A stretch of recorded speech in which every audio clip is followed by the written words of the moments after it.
কি সুন্দর পিয়ার স্টানটা খেলো না প্রসেন চট্টোপাধ্যায়। কেন খেললো বলতো? কারণ প্রসেনজিৎ চ্যাটার্জি হচ্ছে আমাদের বাংলা ইন্ডাস্ট্রি, এবং তিনি বুঝতে পেরেছিলেন যে মালিক সিনেমাটা ওয়ার্ক করবে না। তাই ওই রকম একটা প্রমোশনে গিয়ে তিনি ওই বাংলাকে নিয়ে বা বাংলায় কেন কোশ্চেন করছে নিয়ে উনি একটা প্রশ্ন বান ছুড়ে দিয়েছিলেন তাদের ওপরে। যাই হোক, hello guys, welcome back to reviews কা। তোমাদের সাথে আমি রৌনক, আমি রিও। আজকে চলে এসেছি আমরা দ্য মোস্ট অ্যাওয়ার্টেড এবং মোস্ট এনার্জেটিক মুভি মালিককে রিভিউ করতে, যেটা আমরা জাস্ট হল থেকে দেখে এলাম। সো আমাদের কেমন লাগলো? দেখো, সত্যি কথা বলতে কি, আমার প্রথমত একটা সন্দেহ আছে যে মালিক সিনেমাটা কেন এই সুপারম্যান জোনের মধ্যে রিলিজটা হয়েছে। তার কারণ তারা বুঝেছিল যে মালিকটা কোনোদিন ওয়ার্ক করতে পারে না, এমন একটা কনসেপ্ট। আর ইদানিংকালে রাজকুমার রাও সেই স্ত্রী টুর পর থেকে যে কটা সিনেমা চয়েস করছে সব কটাই কিন্তু হচ্ছে একদম মানে খারাপ থেকে খারাপ তর, তারপরে তম, এই দিকে পৌঁছে যাচ্ছে। মানে স্ত্রী টুতে যে লেভেলটা উঠে গিয়েছিল, তারপর থেকে তোমরা যে কোনো সিনেমা দেখো একটাও ওয়ার্ক করেনি, মালিকও ওয়ার্ক করছে না।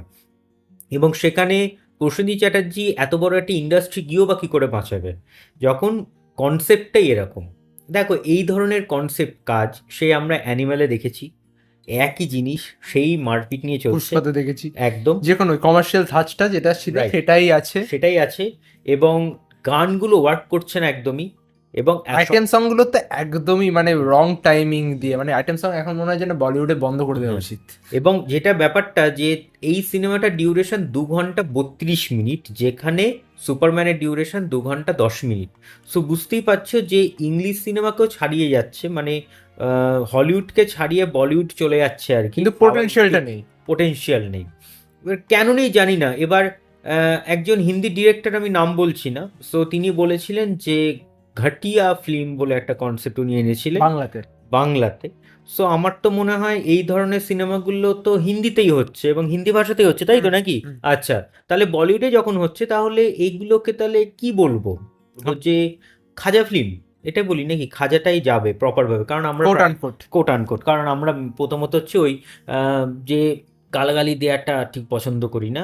সবাই তার শুয়ে শুয়ে দেয় না। Right, right. সরি সো ব্যাপারটা হয়েছে কি যে ফিল্মটা লোক একদমই হচ্ছে না, ফাঁকা হল ফাঁকা।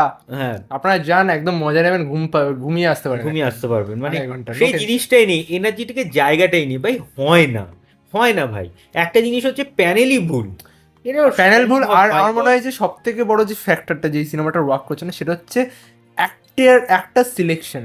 সবসময় যে মানে টপ টায়ার লিস্টকেই যে অ্যাকশন করতে হবে সেরকম না কিন্তু, কারণ রাজকুমার রাওকে কিন্তু আমরা জীবনে অ্যাকশন ফিগার হিসেবে কিন্তু দেখার মতো প্রেজেন্টেবিলিটি নেই। না, উনি একটা নর্মাল লোক যাকে আপনারা একটু ওভার দ্য টপ খেলতে পারেন, যেমন স্ত্রী টুতে করতে, তার মধ্যে হিউমার আছে, মজা আছে।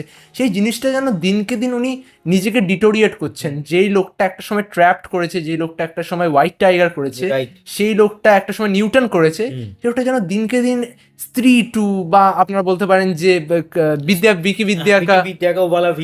ভিডিও বা মাঝে থার্ড ফার এইসব কেন করছে আমি জানি না। স্ক্রিপ্ট সিলেকশন দিনকে দিন যেন খুব খারাপ হয়ে যাচ্ছে। এবং একটা জিনিস দেখবেন, স্ত্রী টুর যে সেই মিমিক্রি করে হাসানোটা যে কনসেপ্ট, সেটাই যেন চলে আসছে পর সিনেমাগুলোতেই চলছে, একই কনসেপ্টে চেষ্টা করে যাচ্ছে যে ওটা ক্যারেক্টারটাই ওরকম রেখে দিচ্ছে, কিন্তু হচ্ছে না ভাই। সেটা ওয়ার্ক করছে না। ইউনিভার্সটা আলাদা ইউনিভার্স, সেটাকে গুলিয়ে ফেললে ভুল হবে, সব দিকে মিশিয়ে ফেললে যাবে না। সেই মানুষটাই যে স্ত্রী টুতে আপনি দেখছেন হাসাচ্ছে, সেই মানুষটা এসে এখানে মারপিট করছে, তার সাথে আবার হাসানোর চেষ্টা করছে। এইটাই তো প্রবলেম হয়ে গেছে। এইগুলো হয় না। মানে একটা যা তো অবস্থা আমি জানি না। মানে সৃজিত মুখার্জির একটা সিনেমায় ডায়লগ ছিল যে মালিককে গিয়ে বল খোকা এসছে। এখানে তো মানে বুঝতে পারছি না যে মালিকই তো এরকম, মালিকেরই যদি এরকম অবস্থা হয় তাহলে খোকাকে আর বলে কি লাভ হবে? কিছুই হবে না লাভ। এবং সব কি বলবো যে হতাশ হলাম ভীষণভাবে। এবং আমরা রেকমেন্ড করব গিয়ে দেখুন, কারণ যেহেতু আমাদের বড় একটা ইন্ডাস্ট্রি ওখানে রয়েছে। দেখো, প্রাউড মোমেন্ট, দেখো এখন এনজয়। কি বলি যে ভালো থাকবেন, সুস্থ থাকবেন, সিনেমা দেখবেন আমাদের চোখ দিয়ে। Thank you.